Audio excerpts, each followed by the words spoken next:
Good afternoon, everyone. My name is Mark Sheridan. I'm the director of the Summer in Boston program this year at the Institute of Politics. Before we begin today's event, I'd just like to tell you a little bit about what the Summer in Boston program does. As I said, the Summer in Boston program is sponsored by the Institute of Politics, which is here at the Kennedy School. The program consists of discussions on salient political issues led by distinguished guests, such as our guest today. We also have political movies, and we sponsor trips. The program runs until August 12th, so keep your eyes open for upcoming events. But now back to what you've all come here today for. We have a very distinguished guest who has joined us. He is a good friend of the Kennedy School and the Institute of Politics. He served as governor of Massachusetts from 1974 to 1978, and again from 1982 to 1990. In 1988, he was the Democratic presidential nominee. He has also served at the Kennedy School here as a lecturer, and today is teaching at Northeastern University, where he devotes a great deal of his time to researching healthcare issues. Today he's going to discuss a little bit about his personal experiences in politics and to share some of his thoughts on political issues of the day. Please give a warm welcome to Governor Michael Dukakis. You're getting better and better at this. Thank you all very much. Thank you. I told Mark he's getting better and better at this. It's great to be with you. This is getting to be an annual appearance of mine, so it's a delight to be here, where I spent many, many happy years teaching, and where I try to drop in from time to time and share some thoughts and get to know many of you. I always begin this session with a disclaimer, which is that if I knew anything about politics, we'd be having this meeting in the East Room of the White House. So please don't assume that those of us who have been in the political business for many, many years have any special knowledge of what's going on or any special understanding or wisdom on the subject. We've been in it. On the other hand, you're all thoughtful, intelligent people, and you can all make your own judgments. And I hope what we can do today, after some brief and very brief, I hope, introductory remarks on my part, is just open things up and see what's on your mind and just have a good, freewheeling discussion for about an hour or whatever it is that we have. And I think it'll probably be best for you that way. But I do want to say one or two things to all of you about politics and about public service, because I feel very strongly about what I and lots of other people have been doing over the course of the past many years. And I happen to think that this is a particularly promising time for young people to seriously think about public service, about active involvement in the politics of your community and state and country. And I say that for obvious reasons. The Cold War is over. The thing that virtually defined our lives, and certainly the worldview of virtually all Americans since 1945, has vanished, disappeared. We can't even figure out who the enemy is anymore. Have you noticed? Who was it? Colin Powell, who said not too long ago that he kept looking for an enemy and he couldn't find one. He had kind of narrowed it down to North Korea and Castro. I mean, that's all we had left. Now, for those of us, folks, all kidding aside, for those of us like myself who grew up during the Cold War, whose adult life has been spent in the Cold War, defined by the Cold War, our whole worldview defined by this endless struggle and tension between East and West, Moscow and Washington, communism and capitalism, and so on. The fact that all of a sudden it isn't there any longer, on the one hand, obviously raises a whole host of problems that we've got to deal with. But on the other hand, gives us, particularly as Americans, and all of you, some of whom I suspect are not Americans, an opportunity to do things that we've dreamed about, hoped for, and were unable to do because of the constraints and the burdens of the Cold War. And I think this is an extraordinary opportunity. Now, the world is a little less easy to define these days. It becomes a little more complicated when you don't have two superpowers going at each other all the time. On the other hand, we've hoped for this moment, we've dreamed for this moment, and it's happened. And I think it provides an extraordinary opportunity for the United States and for us here at home to begin to devote ourselves to a whole range of important domestic priorities that we've had to neglect or couldn't do the kind of job we wanted to on because of what we had to spend and do and because we were so preoccupied with the Cold War. And it gives us all, as citizens of this planet, an opportunity, certainly for the first time in my lifetime, to create an international community in which, step by step, difficult though they may be, working together as nations through the United Nations, we can begin to set standards for the behavior of nations and develop both an organization and a system of, if not world governance, world policing, a sense of international community in which the international community imposes sanctions on those nations that refuse to meet those standards of appropriate and acceptable behavior. And that's essentially what's happening right now, with difficulty, obviously. This is not an easy world. Conflict is not easy. And so whether it has been in the Middle East or now in Somalia and certainly in Yugoslavia, where we continue to struggle, not just the United States, but the entire international community, to try to come to grips with what is a set of very difficult problems. I think what you're seeing is an international community slowly but surely groping, stumbling, but continuing to see if we can't create that kind of future for ourselves and our kids and our grandkids and all mankind. And you're part of that. That's the exciting thing about what's going on. You're part of it, and you're beginning at a very early part of your life. And speaking as somebody who, a few years ago, was sitting in audiences like this, grew up in this state, obviously didn't have a particularly well-known name. I mean, I got to tell you, when I started in politics, Dukakis was not exactly a household word in Massachusetts. As a matter of fact, I had a young aide at the time, a young man named Stephen Kinzer, who worked for me when I was in the legislature. And when I decided to run for statewide office in 1970 and seek the Democratic nomination for lieutenant governor, I'd been in the legislature for 8 years and had been a fairly active and rather public legislator. But we figured in order to get name recognition around the state, we ought to print up about 10,000 bumper stickers and put Dukakis 70 on them. That's all. Just print up that kind of a bumper sticker, stick it on a lot of cars, and have people drive around the state, so at least people start asking, well, who is this guy, and so on. And Kinzer was in the western part of the state one day, and he was driving around kind of a battered old car with this Dukakis 70 bumper sticker, and he drove into a gasoline station. The guy came out. In those days, they pumped the gas for you.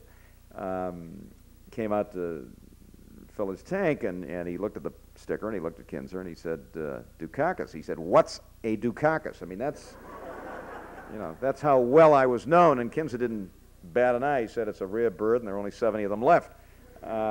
Steve Kinzer, by the way, went on to become the chief New York Times correspondent in Managua, all during the unfortunate business where we were attempting to overthrow the Nicaraguan government illegally, and since that time has gone on to become the New York Times chief correspondent in Bonn, Germany.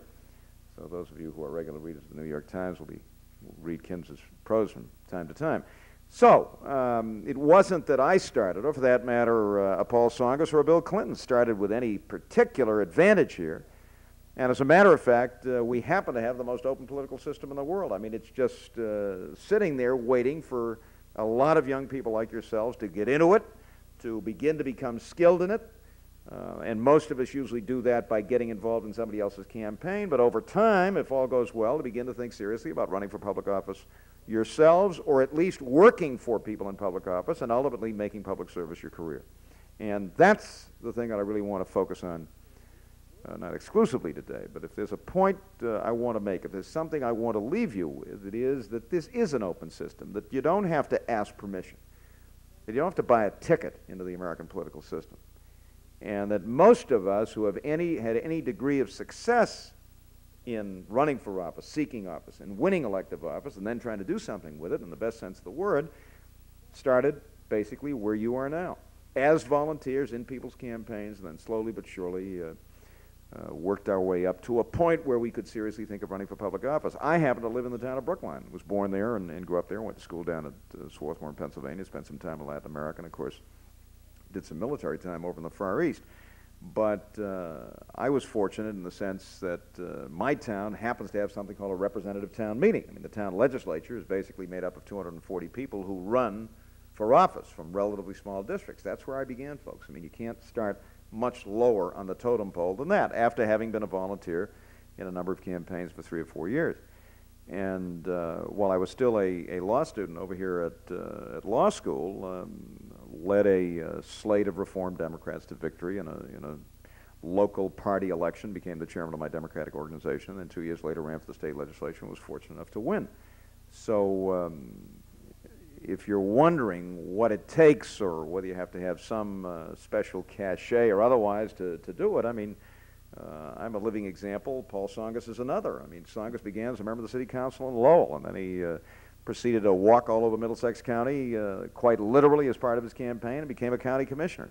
Nobody thought he could win the city council race in Lowell. Nobody thought he could win for county commissioner. Then went on to become congressman, United States senator, and then, as all of us know, a candidate for the presidency.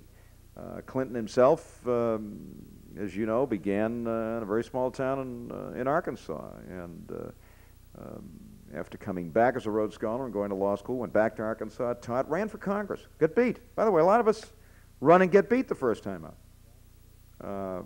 But did well enough in that first race for Congress during his 20s to be able to come back, run for Attorney General, got elected Attorney General, I think when he was 28 or 29, governor when he was 32, and like the guy you're looking at, got thrown out after his first term. I mean, Bill Clinton and I had the rather unique distinction among the national governors of having been thrown out and then having had a chance to come back. We used to refer to ourselves as the Retread Club. There was one other guy, the governor of Minnesota, a guy named Rudy Perpich, who had the same experience. Now, I think both of us will tell you that we were better governors the second time around for having been thrown out, but nobody likes to lose elections, and especially a couple of relatively young governors who were getting great notices nationally, but for whatever reason, either neglected what we were doing here at home or didn't do it very well. But Clinton's a guy who, as all of you know, hardly was born to privilege.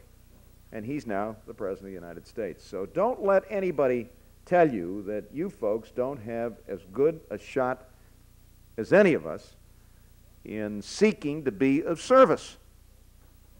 And if you have the particular aptitude that those of us have, for better or for worse, that impels you to run for public office, terrific.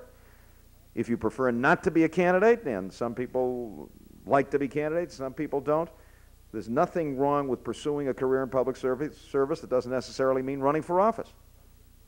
And one of the great things about this school is that it is here to train people like yourselves to be first-rate public servants.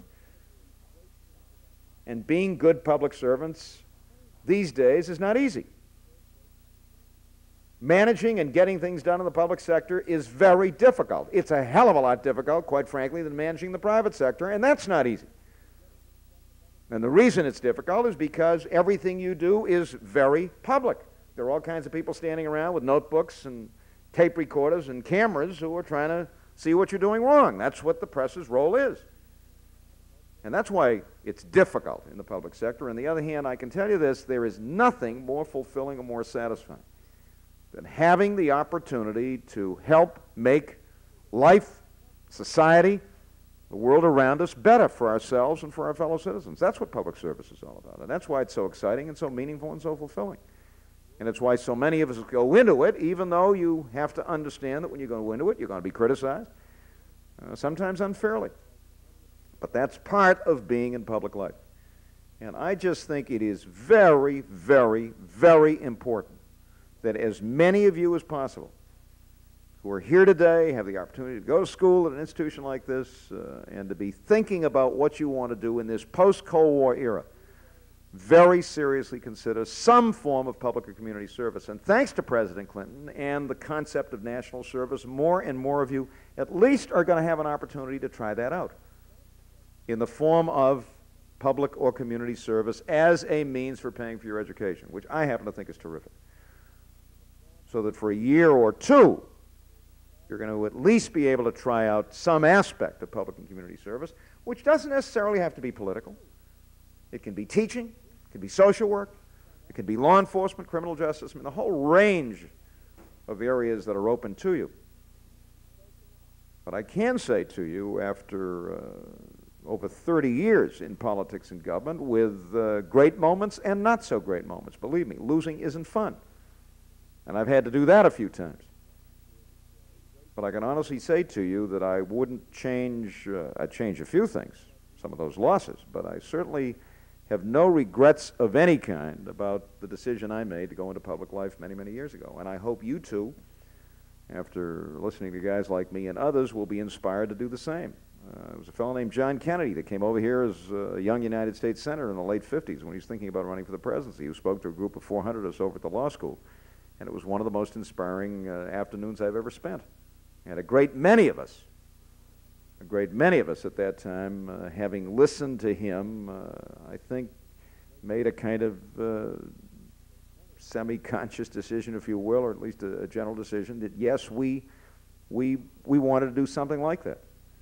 And some of the people in my law school class that came out of there along with me are people like Paul Sarbanes, who's now a United States Senator from Maryland, Bill Ruckelshaus, who was the very able first administrator of the EPA, and many others who have given, even a guy named Scalia. I mean, he was just as conservative when he was a law school student as he is now in the Supreme Court of the United States, but Scalia was a classmate of mine, and for better or for worse, he's on the Supreme Court these days.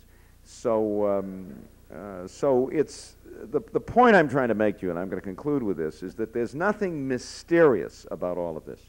It is a very open system. It welcomes young people, but you've got to take the initiative as well. And these days, with the Cold War behind us, it seems to me we've got a future of unlimited possibilities.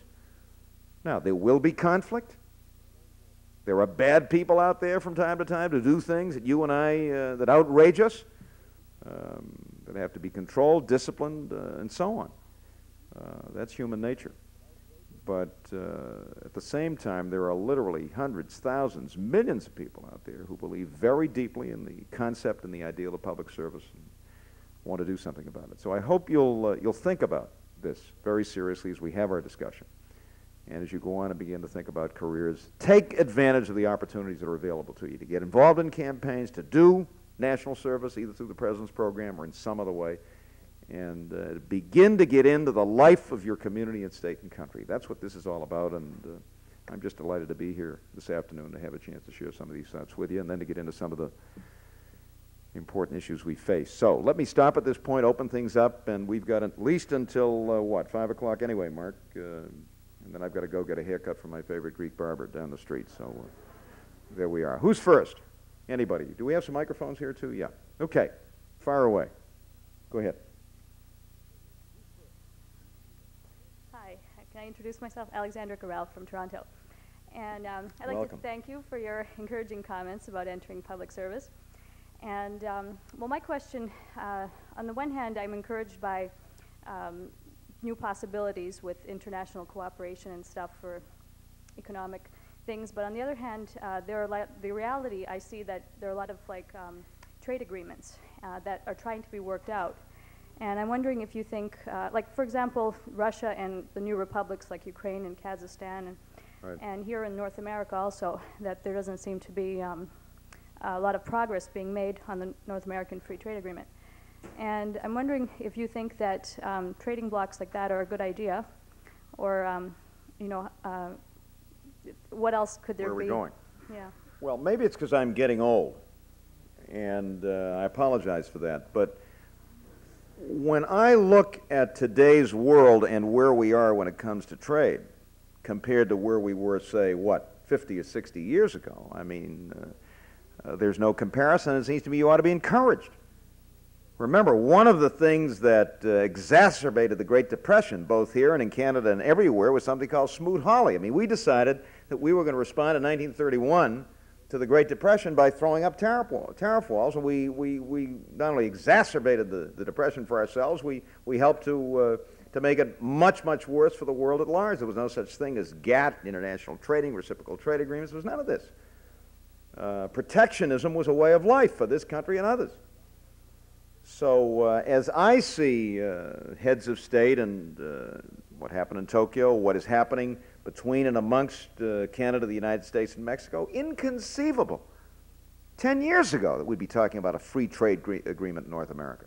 And quite frankly, I see no inconsistency between a free trade agreement among the three of us and increasingly more liberal trading arrangements with the rest of the world. I mean, one of the things that may very well happen, probably should happen, is that if Canada, the United States, and Mexico are successful in completing and approving Nafta, that this may spread to the rest of the hemisphere, and why not? Now, will there be problems? Of course. Our two countries, Canada and the United States, that are relatively high-wage countries, have an awful lot of workers who are scared to death that they're going to lose their jobs, and with good reason. As, by the way, high-wage workers in Western Europe are now very concerned that they're going to be losing their jobs to whom? Anybody? Eastern Europe. I mean, Eastern Europe, in a sense, is what?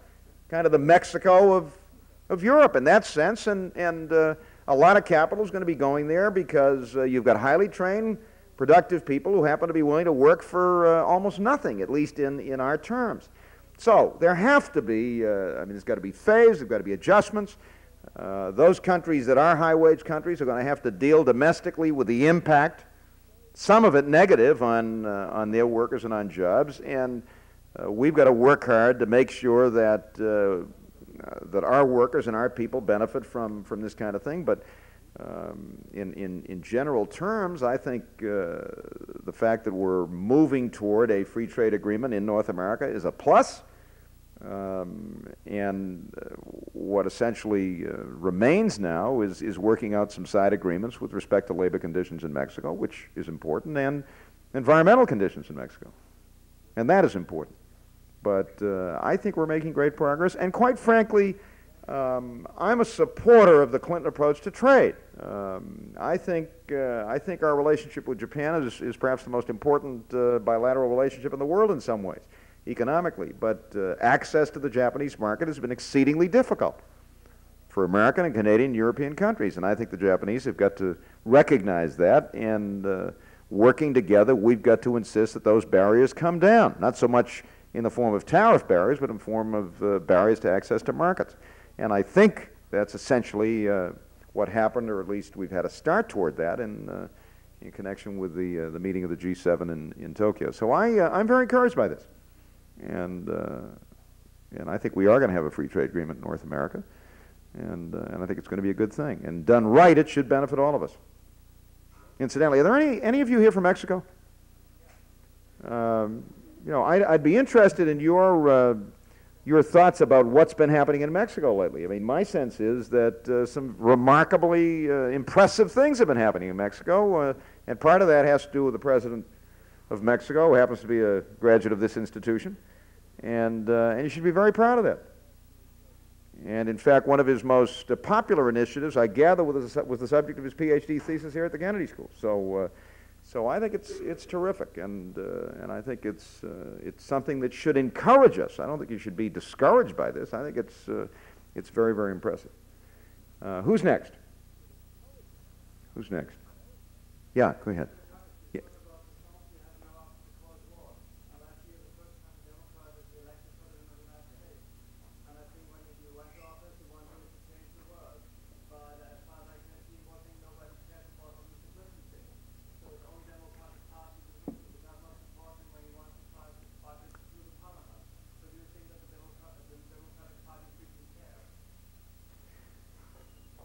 Easy does it. The Clinton budget plan, pure and simple, is a complete repeal of the so-called Reagan Revolution. Agreed? I mean, totally and completely. I mean, that's kind of important. It also forces the United States to confront this very large structural deficit that we have let happen over the course of the past 12 years, and which we have not been willing to deal with. You may or may not like Clinton's plan, but nobody has seriously suggested that when it comes to the numbers, that they are not accurate, that this is not a credible plan, which, by the way, is one of the reasons why I think at the G7 meeting in Tokyo, Clinton was treated with a good deal of respect by his colleagues, because he's the first American president in 12 years to come with a serious plan for deficit reduction. And by the way, it's one of the reasons why long-term interest rates are lower than they have been in 20 years, because at long last we have a president who is willing to say to us, hey, we got to stop this. You know, we had a very interesting game that was being played in Washington for 12 years, and by the way, it was bipartisan, just to be perfectly objective. You had two Republican presidents that would send in phony budgets and Democratic Congresses that would send back phony budgets.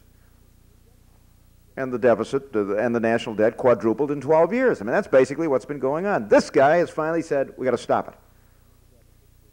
But this isn't easy. Take it from me as a former chief executive.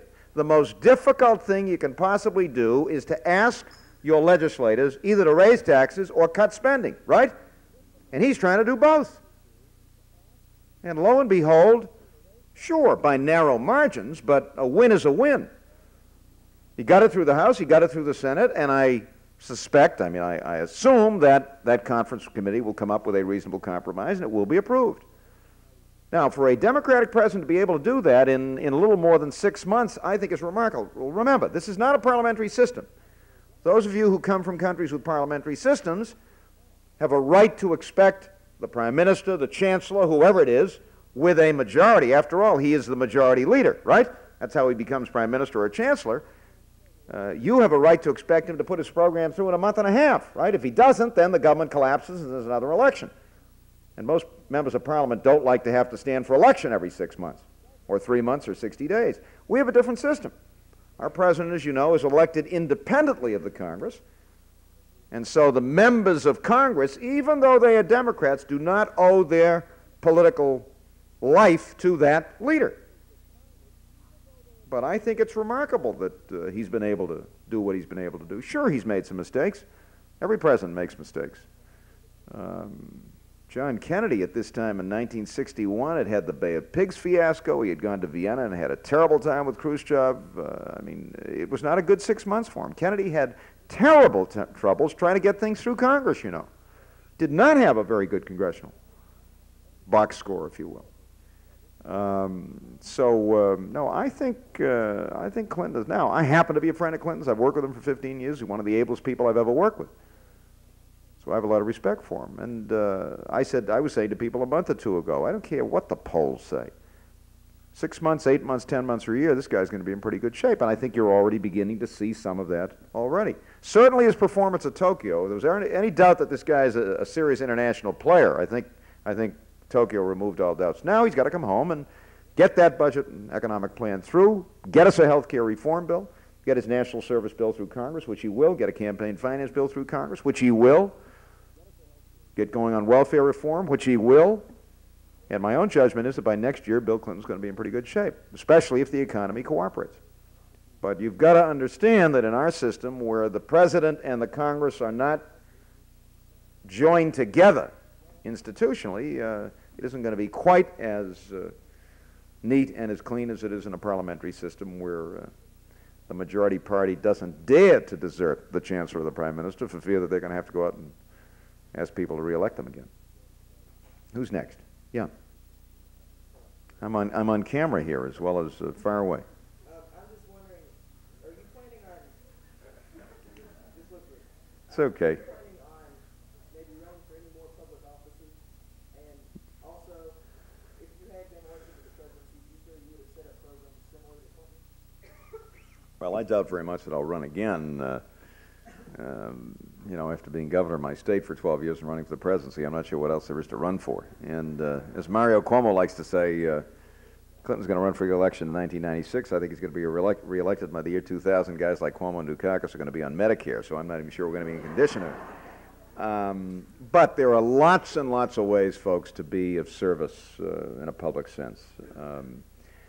Mark said that I had been spending a lot of my time on the health care reform issue these days, and I have been, and I'm doing the best I can to be constructively helpful when it comes to working with the administration and the Congress to give this country at long last a health care system which guarantees every single American comprehensive health benefit, something which I'm sorry to say we still don't have, alone among all of the advanced industrial nations of the world, and many nations that I guess, at least at this point, don't qualify as being advanced industrially. So I doubt very much that I'll be a candidate again, but that doesn't mean that I won't be involved and do the very best I can to be helpful. Yeah, I think a Dukakis administration would have advocated many of the same things that Clinton has, and I just regret that we didn't do as good a job as we should have had in the final phase of that election, because thanks to me, you had to put up with George Bush for 4 years. And I think we could have done a great many things to take advantage of the end of the Cold War in a way that for some reason President Bush and the people around him just didn't seem to want to. I mean, I remember when everybody finally had decided the Cold War was over, and so we began saying, well, okay, now it's time for the peace dividend. And the first word out of the Bush White House was, don't expect a peace dividend. You know, and most of us said, why the hell not? I mean, it's over, isn't it? Isn't it time that we began to take some of those resources and begin to devote them to important domestic priorities here at home. That just didn't happen, folks. Quite frankly, I thought Bush would be a better president than he was. And I didn't run against him because I wanted to be president. I'm not quite sure I understand why Bush wasn't a better president than it turned out he was. There was some disconnection between that guy and the world around him. I don't quite understand it. No, and I mean, I'm not being facetious. I mean, he just didn't seem to have a clue as to what average working Americans were going through. And it isn't because he was born to wealth, because we've had presidents born to wealth who understood that and had a kind of natural empathy for working people and ordinary citizens and so on. Bush just never did. I just, apart from other things, seemed to enjoy working foreign policy, just did not seem to have much zest or appetite for digging into the problems that we faced here at home. And I think that's one of the reasons why he's back in Houston. So, yeah, my platform, or wherever he is, Kennebunkport or whatever. So my platform was in fact very much like Clinton's. And in fact, Clinton and I and a number of other younger Democratic governors had worked very closely together on a whole series of domestic initiatives. And so we had developed a lot of these things together. And much of what I was proposing in '88 and he proposed in '92 and is now in the process of doing came out of that experience as Democratic governors. Okay, who's next? Yeah. I am. I was wondering, what kind of healthcare system do you think would be most useful for our country today? Good question. What do we do on this healthcare thing? Well, you all know what the problems are, right? We are spending today, folks, we're spending today, if you can believe this, twice per capita what most of our competitors spend on healthcare. They cover everybody, and we've got 40 million Americans without a dime of health insurance, another 60 million with inadequate insurance, and millions more who are scared to death that somebody's going to come along and say, sorry, your health insurance has been terminated. I mean, isn't this crazy? You know, if we were spending twice what everybody else was spending, and everybody was covered, and we were all getting the blue plate special, and we had a life expectancy of 110, and so on and so forth, people would say, well, what the hell, it's worth it, right? And by the way, when it comes to health outcomes, we're not doing very well. We're way down on life expectancy. We're way down on infant mortality. So even after the expenditure of what will be $910 billion this year on health care, our health outcomes compared to other nations are not good. Infant mortality in Cuba is lower than it is in the United States. How's that grab you? So there we are. Now, what are we going to do about this? Well, I don't think it's unhelpful to look at other national systems, the Canadian system, for example, the German system, and so on, all of which I think have lessons to teach us. On the other hand, whatever we come up with is, I think, going to have to be built on, at least to some extent, American tradition, American customs, current relationships and arrangements. And since most of us these days get our health insurance from our employer or our father or mother's employer, if we happen to be younger, my own feeling is that making our employer-based system universal is probably the best course. It isn't that I don't think the Canadian system isn't a good one. I think it is. And in point of fact, you know, we have a Canadian system in this country, but only for who? No, Hawaii is different. We'll talk about Hawaii in a minute. I mean, huh? People 65 and older. I mean, Medicare is basically a Canadian-type system, isn't it? It's a national insurance program with a private delivery system. That's what Canada has. And that's what Medicare is. But only for people 65 and older and about 3 million chronically and severely disabled people. Now, there is, as you just heard, one state in the country which has had a universal health care plan for nearly 20 years. And that's Hawaii. Anybody from Hawaii here? Got any Hawaiians here? Anybody? Where?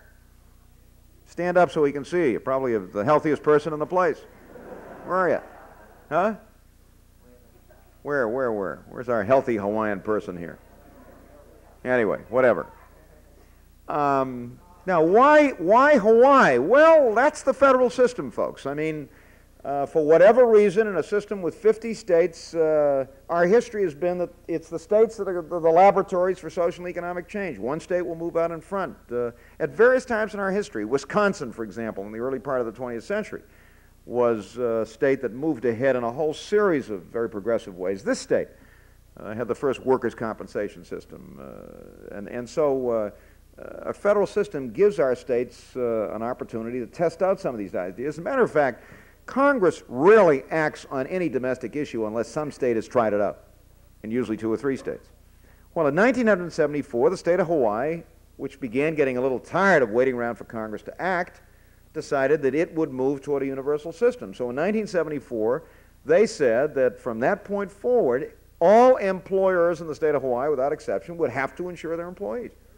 That's called an employer mandate. By the way, Richard Nixon, that well-known left-leaning liberal, had proposed that plan in 71. So it wasn't exactly radical. And by the way, President Ford introduced it again in 1975, continues to support it, by the way. But Hawaii said, the heck with it, we're going to go ahead with it. And so since 1974, Hawaii has had virtually a universal plan. They kind of completed the job with something called the State Health Insurance Program in 1989 to insure the uninsured unemployed. And the system works exceedingly well. Costs in Hawaii are about equal to Canada's. In a state, by the way, where the cost of living is about 40% higher than it is in the mainland. About 98.8% of the people in Hawaii are covered. Health outcomes in Hawaii are the best in the country. Highest life expectancy, tied with Massachusetts for the lowest infant mortality. And the system works. It's not a government system. There isn't a lot of bureaucracy. But the employer mandate, that is the requirement that all employers insure their employees, and that insurance companies cannot discriminate either against small businesses or against people with pre-existing conditions, are essential parts of that system. Now, can we adapt or incorporate the Hawaiian concept in a national health insurance plan? Sure we can. Sure we can. And in my view, that's what we ought to do. Now, we'll have to wait until the president produces his plan, but during the campaign, he must have said 100 times, if Hawaii can do it, what's the matter with the rest of us? And in fact, as you probably noticed, the First Lady was in Hawaii doing a health care forum the other day and asking a lot of questions about how it's working and so on. So we've got a model. We're going to have to do some things to control costs as well, which are not going to be easy for a lot of folks who make their living in the system. And many of them are very good people, but when you start putting constraints on costs, that's going to affect people. So there are a lot of very antsy people around who are worried about what this is going to do. Drug companies, insurers, docs, nurses, and so on and so forth. And the rest of us, because there's going to have to be some patient discipline as well, folks. This is the only country in the world, and I'll conclude with this, the only country in the world, you know, where we don't have to select a general practitioner. We can go out and see any specialist we want. See 6 specialists, 16 specialists, and the system pays. It's crazy. It's crazy medically, it's crazy from a financial standpoint. So there are lots of things we have to do, but I'll tell you this, it's nice to finally have a president who has said in no uncertain terms that it is time that the United States guaranteed access to all Americans to good comprehensive health care at affordable cost. And I hope with the help of a lot of us he's going to get it. Yeah.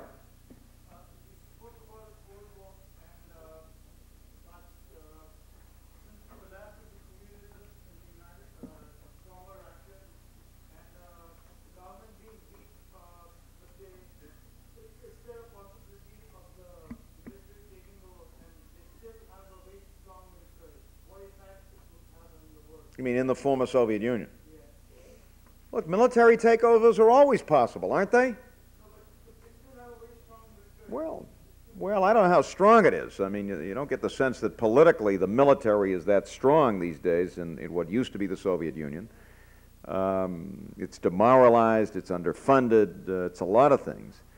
But obviously, in any country in the world, and especially one that is a kind of fledgling democracy that is slowly groping its way toward what we hope will be a healthy democratic future, there is always a danger that if conditions, domestic conditions, become so unstable or so painful for its citizens, people may turn to the military or right-wing leadership or something which promises better. And I think the jury is still out at this point on how successful the democratic experiment is going to be in Russia and in the former Soviet republics. The fact that Boris Yeltsin is still on his feet and taking nourishment is a miracle, it seems to me, politically. It's remarkable that man seems to be in even firmer control of the situation today than he was a few months ago. I'm not sure I'd have bet money on it. And by the way, I think Bill Clinton deserves a hell of a lot of credit for taking what was a riverboat gamble and supporting him. But any of you who are familiar with the history of this country know how difficult it was for the states after the Revolution to put together a viable republic ourselves. We had something called the Articles of the Confederation. It was a disaster. We had something called Shays' Rebellion out in the western part of Massachusetts, where angry farmers started marching on Boston. Scared the upper elite in this state and throughout the country to death. I mean, they know what was happening. They thought social revolution was upon us. And so we were compelled to go back and create a constitution and begin to go to work and see if we can put together a viable country. And then, as you know, some 80 years later, 70 years later, this country split apart. We had a civil war in which hundreds and thousands of people were killed, lost their lives, and so on and so forth. Over what? Over the question of whether or not we would remain viable as a country. So these things don't happen overnight. But sure, I mean, if things become so unstable and so onerous that people finally say, the hell with it, we're not interested in this democratic stuff, we just want to eat, obviously there's the danger of a reaction, whether it's military, right-wing, or otherwise. I don't think that's going to happen, but it's always a danger. Yeah? We're from Mexico, and we would like to know your opinion about Nafta. And also, I believe the American people, they are quite interested in sharing in Nafta with Mexico and Canada. But where the Americans are protect the trade with Mexico, and also what do you expect about the social and economical impact for each of the countries, Canada, Mexico, and USA? I don't know that NAFTA at this point in time, to the extent that Americans understand it, is a particularly popular thing here. And the reason it isn't particularly popular, at least with a lot of Americans, is precisely the reason I mentioned at the outset. There is the threat of a loss of jobs, and we already have had years now in which quality jobs in this country are being lost.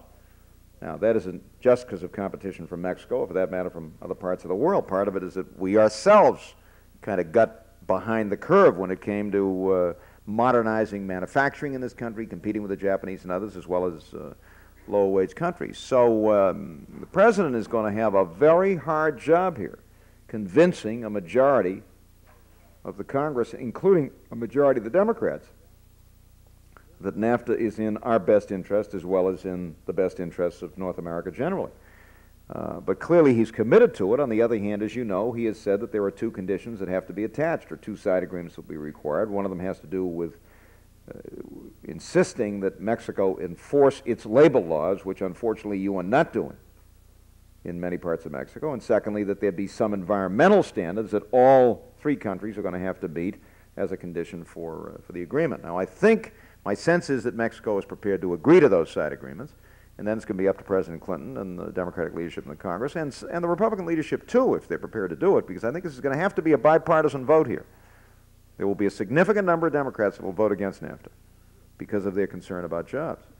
On the other hand, I think those of us who are for NAFTA have got to make the very strong argument that Mexico has become one of our best trading partners, and that there are an awful lot of people in the United States who are earning good wages and supporting themselves and their families because of expanded trade with Mexico. And incidentally, that if we're concerned about the continued migration of Mexicans and others across the border into the United States, the best way to slow that down and stop it is to do everything we can to help you build a strong, growing workforce and economy in Mexico. I mean, people don't generally like to leave home unless they're forced to do so. So the better the economy gets in Mexico, the better the jobs, the higher the standard of living, the less likely it is that thousands and thousands of people from Mexico and other parts of Central America are going to want to come to the United States. So I personally think that NAFTA is in our best interest, as well as yours and as well as Canada's. But it's going to be a hard sell. Don't get me wrong. It's going to be a hard sell for Clinton, and he's going to have to work very hard, and they've already begun on it, and they're obviously committed to doing it. But I'm very excited about it. I mean, I think the fact that these three nations have come together around something like a free trade agreement is a very exciting concept. Yeah. You mentioned that your plan is a lot like President Clinton's plan, if you had been president. Can you tell me what is the profound difference between if yourself and President Clinton, since in 1990 gubernatorial election here in Massachusetts, one of the premier rallying cries, even amongst Democrats in highly liberal Massachusetts, was in reaction against you, and sort of a lot of Democrats are trying to say, like, well, I'm not like Mike Dukakis. Well, look, I mean, it's not too complicated. We had 6 of the most spectacular years economically in history in this state from 1983 to 1988. And all of a sudden, for reasons that nobody quite understood, and certainly nobody forecast, the economy, not just in Massachusetts, but throughout the Northeast, collapsed. Well, I happened to be the governor at the time. If you're the governor at the time and your economy collapses, you're going to get hit. And incidentally, if you think we've had problems, take a look at California. I mean, poor Pete Wilson, who happens to be a Republican, and had nothing to do with the collapse of the California economy or the fact that he inherited a $15 billion deficit. The poor guy, I don't think he's going to be able to ever get elected dog catcher again. Because all he's been able to do is cut and tax and cut and tax. You talk to people in California about Wilson, I don't want to hear about Wilson, I mean. And he inherited it from a conservative Republican. So, look, these things happen. And when they happen, all you can do if you're governor is to put your head down and do everything you possibly can to try to deal with the state of affairs as it existed. Did we have to cut? Yes, we had to cut. We did the best we could to preserve the best of the programs that we put into effect. Did we have to tax? Yes, we did. But if we hadn't done what we had done in 1989 and 1990, unpopular though it was, Governor Weld would be facing a deficit of $1 billion right now. So we had to do it, and we did it. But distance makes the heart grow fonder. I mean, most of my constituents are reasonably friendly as I walk down the street these days. But I think what happened, all kidding aside, and it wasn't just here. Look at poor Connecticut. Anybody here from Connecticut? You all know what Connecticut's been going through. It's been brutal. And Governor Weicker inherited, 10 times the problems Weld inherited in some sense. I mean, Weicker inherited a deficit that I think was 1/3 of his total budget. And had the guts, the temerity of something to stand up and say, we're going to have to impose an income tax. Now, I don't know whether Lowell Weicker can ever get reelected. I think he might be able to, but he's not in the greatest of shape these days. But somebody had to do something to deal with Connecticut's problems, and he took the heat, and he did it. But that's what happens when you assume responsibility for public office, and sometimes it goes well, and sometimes it doesn't. But you got to enjoy it, even the tough times. Yeah, go ahead. In the concept of the new world order that's emerged after the Cold War, I would like to know, what do you think the role of the United States should be in foreign policy, specifically in Bosnia, and what do you think that the United Nations and other world nations should do in order to ameliorate the problems there and also promote cooperation? Well, let me just take a crack at the broader question, then we'll talk about Yugoslavia. And here I'm repeating a little bit of what I said at the outset. For the first time in my lifetime, maybe in the lifetime of any of us, the international community, we as people, have an opportunity to at least begin to create a new world order in which standards will be set for the behavior of nations, and the international community will enforce those standards. Now, what should those standards be? How do you enforce them? I mean, these are all very difficult questions, but the fact of the matter is that the international community is attempting to do so.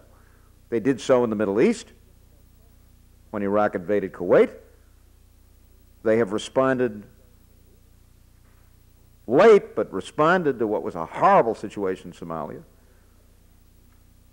And we're now trying to come to grips with what is an even worse situation in Yugoslavia. I wish I had an easy answer for it. Clinton, it seemed to me, had finally gotten the Yugoslavian situation to the point where it looked as if we were about to isolate the Bosnian Serbs, and he had either cajoled, persuaded, or clubbed Milosevic into participating in that. Remember? And then what happened? Western Europe collapsed on it. I mean, the political leadership of Western Europe said, no, we don't want to do that. I mean, there was a moment there when it looked as if the Bosnian Serbs finally had been isolated by world opinion. But Clinton could not get the European community to support him. And look, let's face it, the United States by itself can't solve the Yugoslavian problems. The European community isn't prepared to act. How the hell is the United States going to do it? And Clinton himself has said, look, I can't do it by myself, and he can't. The international community, acting through the United Nations, with the leadership, particularly the European community, has got to be at the forefront of this, and so far they haven't been prepared to do so. Now, had we, hindsight is 20/20, had we moved, I don't mean just the United States, I mean the international community, had we moved early, when this was beginning to develop, had we been prepared to use an international force of substantial numbers, we might have avoided this. But those are a lot of ifs, and they just didn't happen. Well, okay, now what do we do? I wish I had an easy answer. I think we've just got to keep working hard to somehow try to stop the slaughter and to bring some kind of order to that terribly troubled land in a way which prohibits people from using religion as a means for trampling on other people's rights and property and futures. But any of you who know anything about the history of the Balkans knows that there's nothing new about this. This has been going on for hundreds and hundreds of years, and it's terrible. But I personally regret that the opportunity to do something, which I think thanks largely to President Clinton's leadership, and it hasn't been easy. It hasn't been easy for him, it hasn't been easy for us, it hasn't been easy for the international community. We lost a great opportunity when we had Milosevic, where it seems to me we wanted him, and then Western Europe kind of collapsed on the deal. Well, back to the drawing board, you try again, and again and again. Yeah? Earlier, you expressed your desire for Japan to open up its market to America, but I'm just wondering which portion of the market you wish Japan to open up. Because right now, IBM and Microsoft greatly dominate the Japanese electronics scene. Foreign voters sometimes can sell cars at twice the cost that they sell their cars over in America. Demand for American cars are high. The only area that I can think about besides automotive and electronics is agricultural. And if you look at the size of Japan and America, it's clear that the agricultural might of America would just obliterate the Japanese market for agriculture, whereas the American market cannot be obliterated by the Japanese electronics scene when we take into consideration that Microsoft and IBM and Intel still dominate the major parts of the electronics business, and even bioengineering is still dominated by America. Good question. Seems to me that what both nations ought to be working towards is market access to the other's market, which is relatively equal. Now, I think most objective observers at this point would say that the Japanese have substantially greater access to the American market than we have to the Japanese market. It is true that some American companies seem to have been able to gain access. Digital, for example, has substantial access. But I got to tell you, speaking now with my gubernatorial hat on, that I don't know how many Massachusetts businesses, when I was trying to encourage them to export and get involved in international trade, would come back to me over and over again and say, we can't get into that Japanese market. It's virtually impossible. Now, maybe it was their fault. I don't know. I mean, certainly when we were shipping cars over there with a steering wheel on the left side of the car, and the Japanese drive cars with the steering wheel on the right side of the car, it's a little ridiculous to suggest that we can't get access to the market because there's something wrong with what the Japanese are doing. And certainly the Japanese are not responsible for our national deficit. They're not responsible for the fact that some American manufacturing companies have not been able to keep pace and so on. But there are significant access problems. And while I recognize that in agriculture, particularly in rice farming, there are cultural, historical, and other reasons why the Japanese feel very strongly about that. Currently, I think I'm correct in saying the Japanese are paying about 6 times what they would normally be paying if they were buying rice in the international market. At some point, it seems to me, they've got to do some adjusting. But look, I'm encouraged by the framework that was agreed to in Tokyo, and I just want to see us keep moving forward so that there is relative equality of access for the two countries. I think that's essentially what we're looking for. Mark, are we running out of time? A couple of more questions, then we'll wrap up. Yeah. I'd like to abstract from Mexico, Mr. How many Mexicans do we have here? ¿Cuántos mexicanos tenemos aquí? 8, no, 20, 25, 40. Gileados, as we say in Greek. Yeah.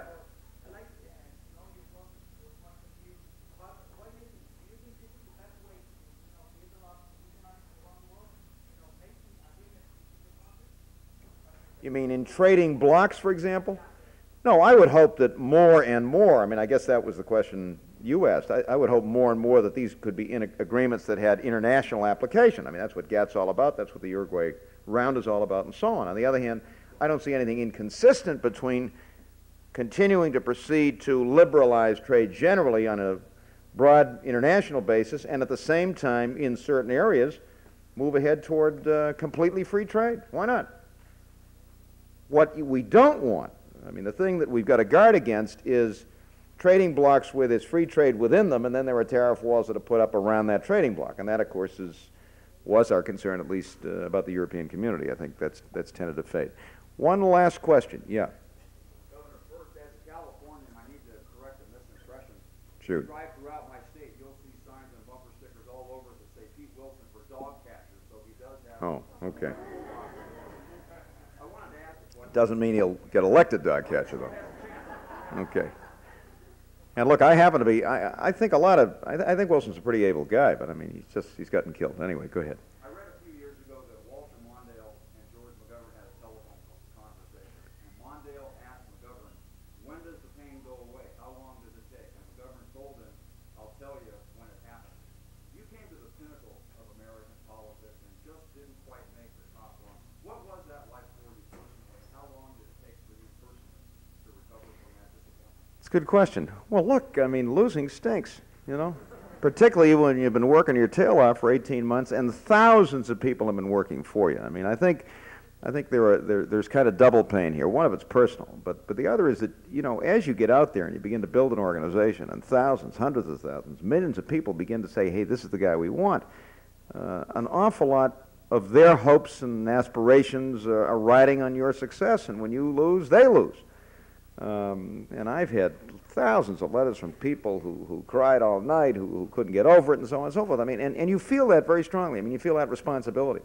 I had thousands of young people, folks, who worked for me. They were spectacular, wonderful, wonderful young people. I mean, I was very disappointed. And one of the reasons that I got up on election night and tried in my concession speech to say, I want to say something special to young people here. I don't want you to get discouraged. It's very important that you stay in this, that you think seriously about continuing public service and politics and so on, is because I didn't want these kids to be so crushed by this that they would say, the hell with it, who needs this, you know? Look, it's painful. I mean, it doesn't go away overnight. I mean, for one thing, you're tired as hell, and you know, winning when you're tired is a hell of a lot better than losing when you're tired. Now, I had gone through a very painful experience when I lost the governorship the first time, so it wasn't as if I hadn't lost before. But as a friend of mine used to say, if losing builds character, one loss is enough. I mean, there's plenty of character there. But look, you get over it. I mean, you can't dwell on it. You can't keep saying, what if I had done this and what if I had done that? I think the reason I was so disappointed was that we had run a terrific primary, and our final campaign just didn't come close to matching the primary, unfortunately. And you hate to lose when you don't think you've done well. I mean, if you do everything you can, if you run a first-rate campaign, you still lose, then at least you can say, hey, you know, we did everything we could, it just wasn't there. But that wasn't the case. I mean, I think that election was winnable, and I think we blew it in the end. On the other hand, I'd like to think that at least to some extent it contributed to the Clinton victory in a variety of ways, and I think there was some of that. But I'm also very pleased and proud that a colleague of mine among the governors who I knew and had worked with and who I respect a lot is now the President of the United States. And believe me, it's a hell of a lot more pleasant to get up in the morning with Bill Clinton in the White House than it was with George Bush in the White House, or for that matter, Ronald Reagan. So that counts for a lot. But remember this, look, if you're going to get into this business, you've got to understand that only one person can win. I mean, you've got to go in understanding that from time to time you may lose, and from time to time you're going to get beat up in the press. I mean, that's the nature of things. And you've got to be able to accept that and absorb it and still keep moving ahead. And I think it's about time to wrap this up, but one of the things that I want to say to all of you is that, in my judgment, the enormous satisfaction and fulfillment that comes from being part of the world you live in. I'm not just standing on the sidelines and complaining. That's no good, folks. Living in a country, living in a society where you can be a player and an actor and participate actively in this and make your contribution. I mean, that's the thing that makes public life and politics so exciting. And it's one of the reasons why I hope that all of you will go into it. Let me wrap up by telling you a story, which I guess I've told from this platform a couple of times. But, of course, you know, one of the things that happens to you when you run for the presidency is that you lose your anonymity forever. I mean, it's impossible to walk around. In the old days when I was governor of Massachusetts, everybody knew who I was here, but I could go to Connecticut and nobody would know who I was. As a matter of fact, I was jogging down in Connecticut once. We were visiting friends, and there was some guy that came along in a car, and he kind of went by me, and then he stopped and slowed down and waited, and as I jogged and kind of caught up with him, he looked out at me, he said, "Hey," he said, "aren't you the governor of Rhode Island?" I said, "No, you got the wrong guy." You know, once you run for the presidency, people at least think they know you. You know, who is that guy? Every once in a while somebody come up, you're, and I'll say, "Ray Flynn." No, you're not Ray Flynn. Anyway, about a year ago, Kitty and I went out to the West Coast. Any Californians here from Southern California? And our son and daughter-in-law and granddaughter happen to live in Los Angeles. They happen to be living now in Santa Monica. And at that time, they were living in an apartment in Marina del Rey, for those of you who are familiar with the geography of Southern California. And when we went out to visit them, we'd stay in a little, very nice little bed and breakfast called the Venice Beach House, which was about a half a block back from the beach at Venice. Now, any of you who have been on the beach in Venice, California, know what I'm talking about when I tell you that there are some unusual people on the beach at Venice, especially at 6:30 in the morning, which is when I do my power walking these days. So I was out there swinging my weights and walking along up toward the Santa Monica line, and I approached these two guys who obviously had not spent the night in a bed, who were looking pretty tough. And as I came up to them, one of them kind of looked at me and he said, "Hey," he said, "I know you." He said, "I'm from Boston," in an unmistakable New York accent, you know. So I said, "Well, if you're from Boston, you ought to know who I am." He said, "Well, I'm not from Boston." He said, "I'm from New York, but I'm a Celtics fan." I said, "Terrific, you know, I'm pumping along there." Suddenly the lights struck, and he turned to the guy next to him. He said, and first he turned to me, he said, "Hey," he said, "I know you ran for president." Turned to the guy next to him, he said, "You know who that guy is?" He said, "That's Jerry Dukakis."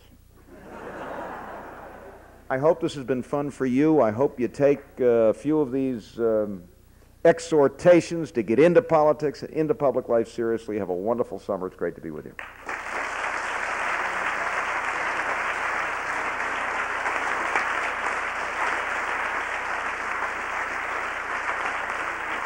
Okay, how's the program?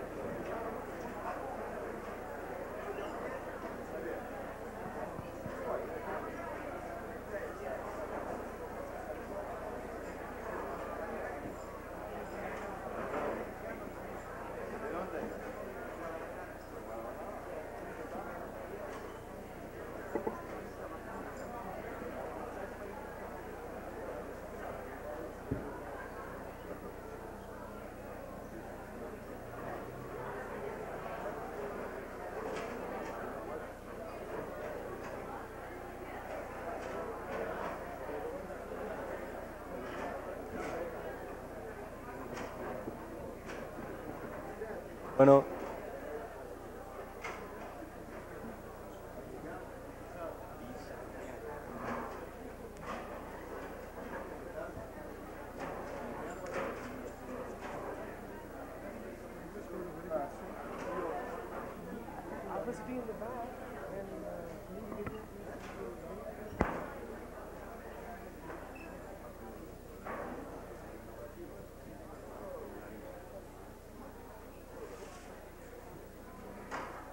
Ought to be a new church.